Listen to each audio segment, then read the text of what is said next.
Bonjour Jean-Marc, Bonjour. nous sommes au défi du patrimoine et vous avez participé à une table ronde sur la gestion obligataire.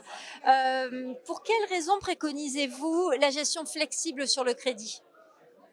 Alors c'est vrai qu'il y a un monde en fait qui s'est vraiment développé ces dernières années, qui est le monde des fonds à échéance, les fonds à maturité.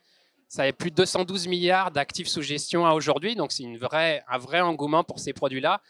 Mais ils ne sont pas exempts de défauts, notamment le pilotage de la duration. Et c'est vrai que nous, de par notre solution, nous jouons sur deux grands leviers et deux grands moteurs de performance qui sont le risque de crédit et le risque de taux. Et donc, nous utilisons des produits dérivés, CDS pour la partie crédit et futurs sur taux pour être actifs sur ce pendant-là.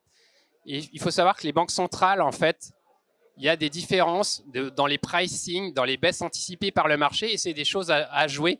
Et pour nous, c'est un des moteurs principaux pour l'année à venir sur la performance. Parce que si vous décomposez le rendement obligataire d'un bond, excusez-moi, vous avez un tiers qui vient du portage de spread et deux tiers qui vient du taux. C'est un ratio historiquement très très bas.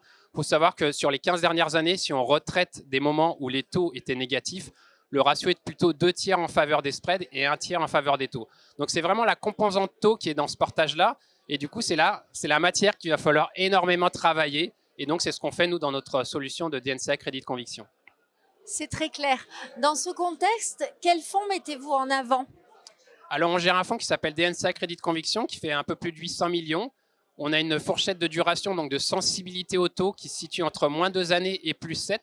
Donc, on peut être en duration négative, c'est-à-dire que si les taux augmentent, on va quand même avoir de la performance positive. On peut investir dans l'investment grade et dans le high yield, mais il y a quelque chose qui est très important, c'est qu'on a une gestion top-down avec une certaine qualité de portefeuille.